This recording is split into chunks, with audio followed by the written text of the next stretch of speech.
Welcome to another episode of We Reacts, because that's who reacting. We and I'm the host three. Appreciate you for rocking with me. Let's get to work. Man, it was a story not going around not too long ago about a dude who killed a guy because the guy gave his girl a compliment or something like that. I heard about it. I seen it. I just want to get a little bit more insight on the story. Um, I'm off today, so we're gonna do that. Shout out to Tony Two Times. I rock with Tony Two Times. You know, it's my G. Shout out to Tony. Let's get to work. It's a movie. Get your popcorn. These are cozy docs, I'ma call them. These are little cozy street pieces on hood stories that happen near you. That happened in the hood near you. And we talking about it because it can happen near you.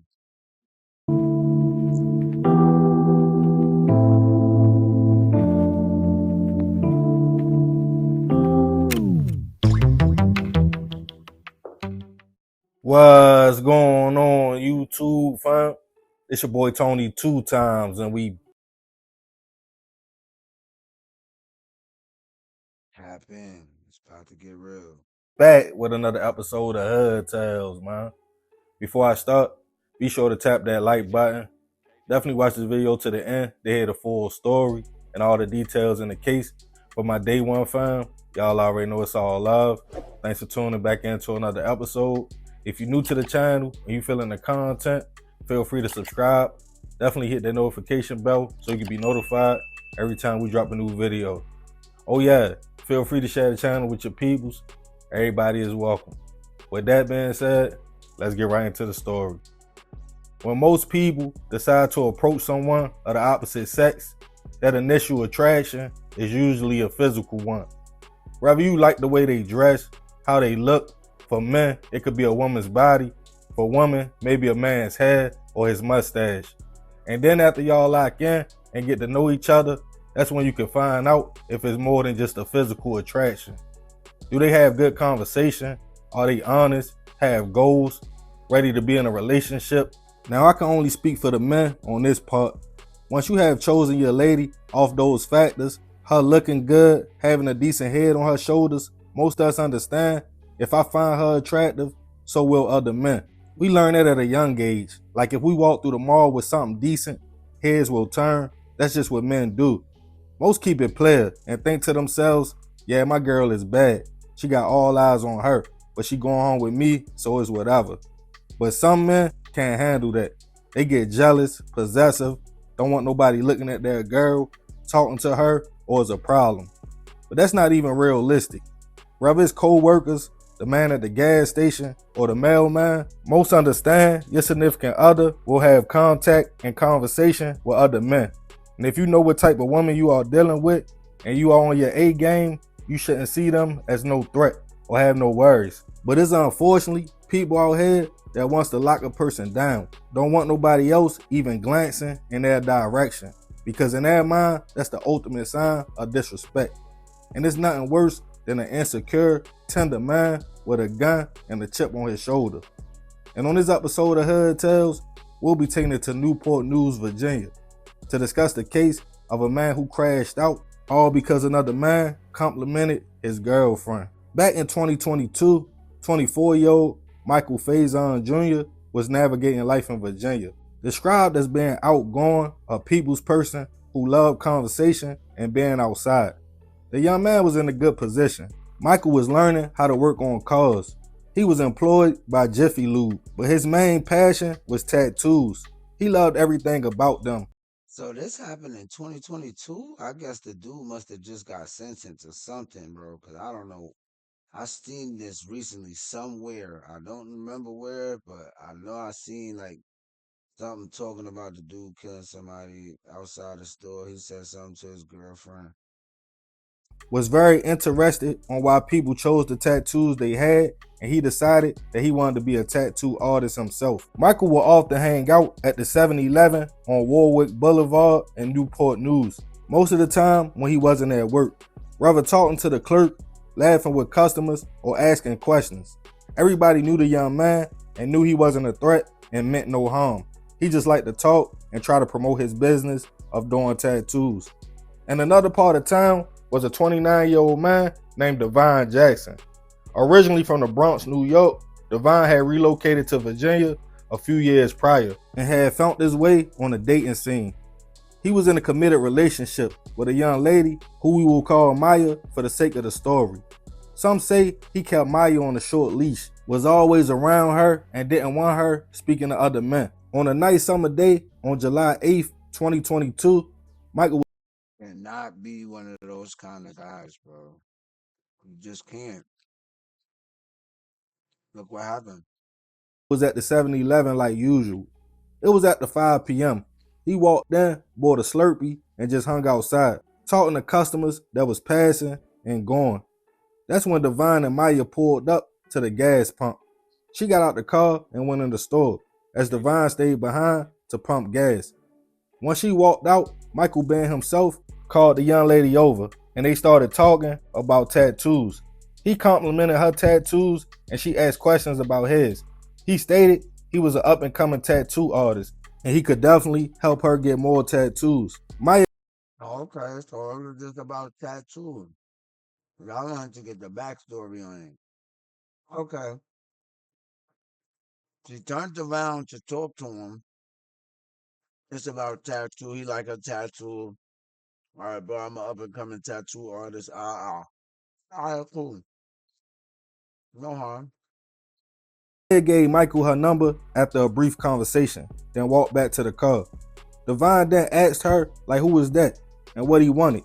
She stated she didn't know the man and he liked her tattoos and told her he also did them and could help her get more. But that made Devon furious. He decided he would grab his gun, get out the whip, and go confront Michael. He walked up to the man, telling him don't try his girlfriend like that. As Michael explained, it wasn't even like that. Devon slapped the man twice before upping the gun, pointing it in Michael's face. Michael then pleaded with the man, like, bro, I meant no harm. I like her tattoos and I was trying to promote my business. And seconds later, a shot went off. Then Devon grabbed Maya and they walked back to the car and fled the scene. Witnesses called local police, who pulled up to the store to find Michael suffering from a gunshot wound to the face. All it is because because he like her tattoo. So let me say this. In a sense, he's not wrong, but he's wrong because, asking her for a number, he should have had like a card to give her, you know? Like, oh, man, look, he gave me his card. He do tattoos. Ah. You know what I'm saying? Could have done it a little different. Now, for the dude who came and took his life,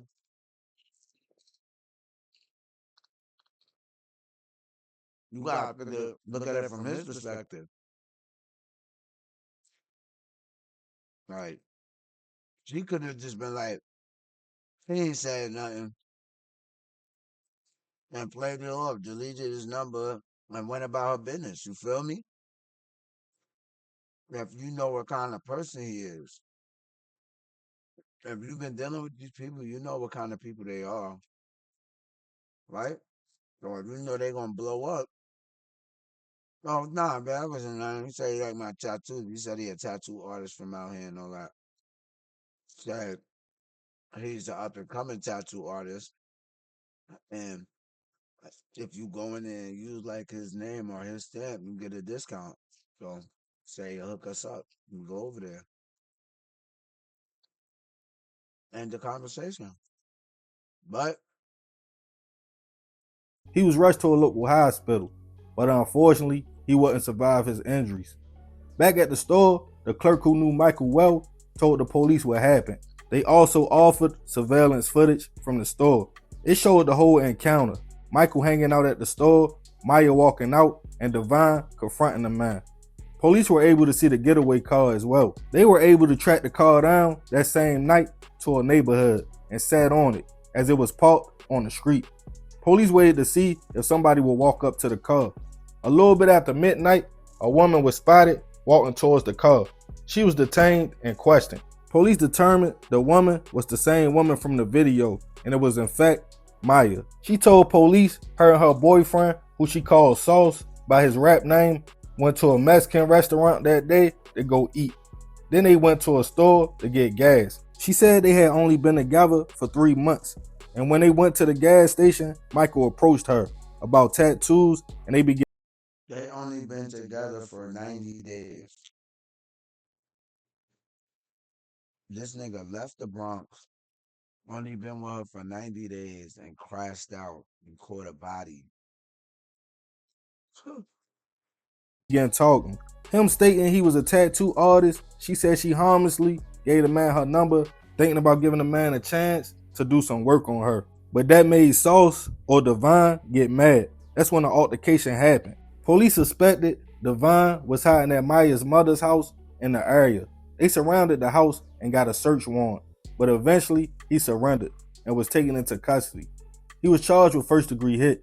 As Michael's friends and families got the news he passed away, they were devastated. One of his friends wanted the young man to be remembered for his friendly personality and stated everybody in the world is not bad or have messed up motives. As the case started making its way to court, Divine's attorney claimed the man had severe PTSD and thought Michael was a threat. Divine also stated Michael told him he would take the gun from him and take his life, and claimed Michael. Bad defense. He had a fucking public defender. Huh? That's another thing. Niggas be mad tough and don't got no money.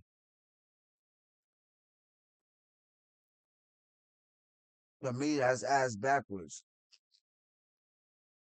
I be mad tough with no paper. You do all this dumb shit, you don't got no money for a lawyer. You got a public defender. Look at the defense they built on this case. He has PTSD. He thought that this guy was a threat. This guy on the right. Not saying he can't be a threat, but the guy on the right showed no signs of aggression, threat, nothing. He called out to his girl and she turned around.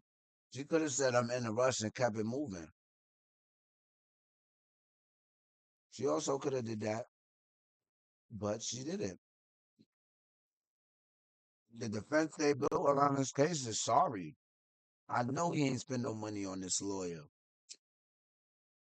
Terrible. Michael told him he would take the gun from him and take his life, and claimed Michael reached for the weapon, so he shot. He also stated he was drinking heavily that day and under the influence. As witnesses took the stand, Divine's mother also took the stand and asked Michael's family for forgiveness. In the end, Divine was found guilty on a murder charge, and he was sentenced to life in prison. He looked back and said, I'm sorry to Michael's family before being taken away. After Divine got his time, Michael's mother spoke out about losing her son and how it affected the whole family. She also felt that Divine's family was truly sorry, but she stated she don't feel like the man was sincere in his apology. Rest in peace to Michael. I send my prayers and condolences to his family. It's a lot to unpack in this story. I don't think Michael meant no harm. He was just a friendly dude trying to promote his business. But if Divine didn't like the encounter, that's understood. But he should have checked this girl because she was the one who gave Michael her number. Also, he was only with Maya for 3 months. At that point, it's not even that serious. I would have simply told her she a little bit too friendly for me and cut shorty off and kept it moving. Now you sitting with a life sentence for a girl you barely knew. That was the ultimate crash out. I'm gonna leave this one open for discussion though. And for my fellas or ladies, have you ever been in a situation? Definitely just got crash out of the week. I ain't gonna lie. Where a jealous person confronted you about talking to their significant other? Or are you the jealous person that confront people? If so, let me know your experiences in the comments and how they play it out. And remember, we gotta succeed not to fail, so we won't be Just another hood tale. Yeah, man, crazy story. Rest in peace, that young man. I definitely send my prayers to his family. But I ain't gonna talk too much more about this one. Just another episode of Hood Tales. I appreciate you if you made To the next one. Boom.